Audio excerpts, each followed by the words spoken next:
श्री स्वामी समर्थ। तुम्हा सर्वांचं माझ्या यूट्यूब चॅनलवरती अगदी मनापासून स्वागत करते।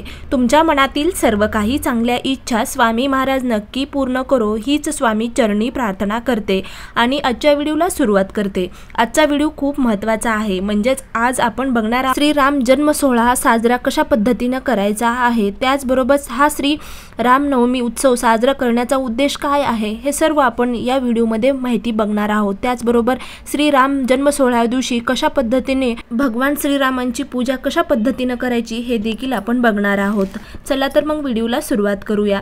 प्रभू श्रीरामांचा जन्म सोहळा हा म्हणजेच रामनवमी आहे आणि श्रीरामांचे चरित्र हे एक आदर्श पुरुषाचे चरित्र आहे। श्रीरामांनी जो आदर्श आपल्या समोर ठेवला आहे त्याचे स्मरण या निमित्ताने करून त्या गुणांचे अंगीकार करावा। श्रीरामनवमी उत्सव साजरा करण्याचा उद्देश आहे की श्रीरामनवमी हा उत्सव जो आहे तो देशात विविध ठिकाणी मोठ्या म्हणजे आनंदाने साजरा केला जातो, कारण त्यांच्या जन्माने व जीवनाने संपूर्ण राष्ट्राला मार्गदर्शन लाभले आहे। कौटुंबिक, सामाजिक, नैतिक तसेच राजकीय मर्यादित राहून पुरुष कसा उत्तम होऊ शकतो हे मर्यादित पुरुषोत्तम श्रीरामांचे जीवन चरित्रावर आपल्याला समजते। श्रीरामातील देवतत्व श्रीरामांनीच निर्माण केले आहे। मानवी उच्च ध्येय व आदर्श समोर ठेवून उन्नती साधू शकते।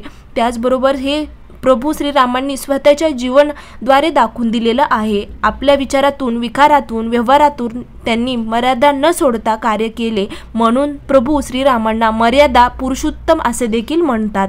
प्रभू श्रीराम केवळ आदर्श पुरुषच नव्हते, तर ते एक वचनी, एक पत्नी, एक वाणी, एक बाणीहीन होते। ते निश्चयी आणि त्यागी होते। साक्षात माता कैकेयीच्या हट्टावरून पिता दशरथाने आज्ञा देताच वनवासात जाण्यास सिद्ध होणारे श्रीराम एवढे पितृभक्त त्यागी होते। वडिलाचे वचन खरे करण्याकरिता हाती आलेल्या राज्याचा त्याग करून 14 वर्ष वनवास पत्करणारे श्रीराम निश्चयी धैर्याचे महामेरू होते। प्रभू श्रीरामात प्रचंड सात्विकता होती। वनवासातील श्रीरामाच्या सोबत हनुमान, बाली, सुग्रीव, जटायू, विभीषण केवळ या सर्वांचा श्रीरामांच्या म्हणजे सानिध्यात राहून कृपादृष्टीने उद्धार झालेला आहे। अहिल्याचे उद्धार करणारे, शबीराचे मनोरथ पूर्ण करणारे, इवलेशा खारीच्या पाठीवरून प्रेमाने हात फिरवणारे प्रभू श्रीराम खरोखरच पृथ्वी तलावरील अवतरले परब्रह्म होते। म्हणूनच श्रीरामांसारखे होण्याचा प्रयत्न खरंच करावा, त्यांच्या गुणांना आत्मसात करावे। श्रीरामचंद्र हे सद्गुणांचे समुच्चय, त्यागाचे शिखर, दैवी संस्कृतीचे रक्षक होते। सर्व दैवी गुणांनी युक्त होते, म्हणून ते आसुर शक्तीचा नाश करू शकले। त्यांच्या या गुणामुळे ते भारतीयाच्या हृदयात निरंतर स्थान प्राप्त करू शकले। श्रीरामाचे कौटुंबिक व आदर्शही उच्चहीन आहे।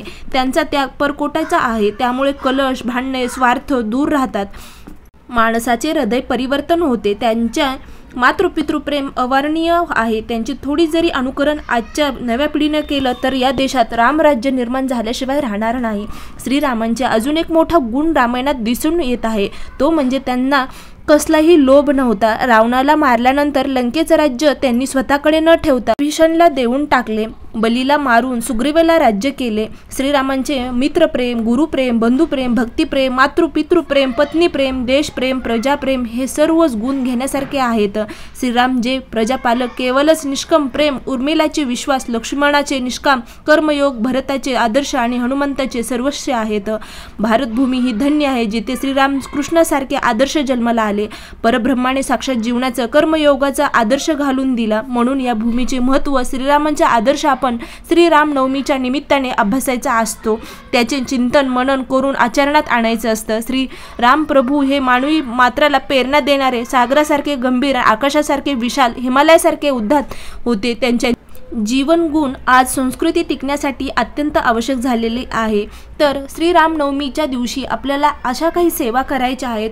थोडक्यात म्हणजे जर आपण काही सेवा केल्या, श्रीराम प्रभूचे रामरक्षाचं पठण केलं तर नक्कीच आपल्या जीवनामध्ये सुद्धा जे काही अडथळे आहेत त्या दूर होण्यास आपल्याला मदत होईल। त्याचबरोबर रामनवमी दिवशी तुम्हाला शक्य होत नसेल मंदिरात जाणे तर तुम्ही घरच्या घरी सुद्धा पूजा करू शकतात। तर पूजेसाठी सर्वात प्रथम तुम्हाला लाकडी जे आपलं चौरंग आहे ते घ्यायचं आहे, त्याच्यावरती लाल रंगाचा कपडा म्हणजे वस्त्र म्हणजे ठेवायचं आहे आणि त्यावरती भगवान श्रीरामांचा फोटो, लक्ष्मण आणि माता सीता आणि हनुमानजीची जी फोटो आहे ते स्वच्छ अगोदर तुम्हाला पुसून घ्यायचा आहे आणि ठेवायचा आहे, तिथे चौरंगावरती स्थापित करायचा आहे आणि त्यानंतर मग चंदनाचा टिळा लावायचा आहे।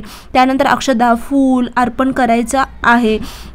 त्यानंतर तुपाचा एक दिवा लावायचा आहे. खूप तुम्ही सजावटसुद्धा करू शकता. छानशी रांगोळी काढायची, दारामध्ये सुद्धा तुम्ही दिवे लावू शकतात, पंथ्या लावा. आणि त्यानंतर तुम्हाला तिथे तुपाचा सुद्धा दिवा लावायचा आहे आणि रामरक्षा स्तोत्र जे आहे याचं पठण करायचं आहे. त्यानंतर तुम्ही श्रीराम चालीसा, हनुमान चालीसा, रामायणातले जे श्लोक आहेत त्याचं सुद्धा पठण तुम्हाला करायचं आहे.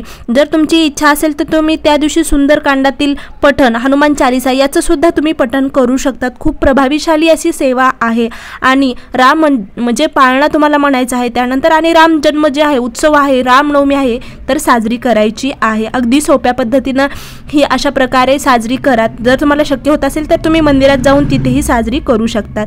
तर या प्रकारे आजचा व्हिडिओ होता. व्हिडिओ आवडला असेल तर नक्की लाईक करा, शेअर करा आणि सबस्क्राईब करायला मात्र विसरू नका. श्री स्वामी समर्थ. जय जय स्वामी समर्थ. अवधूत चिंतन. श्री गुरुदेव दत्त.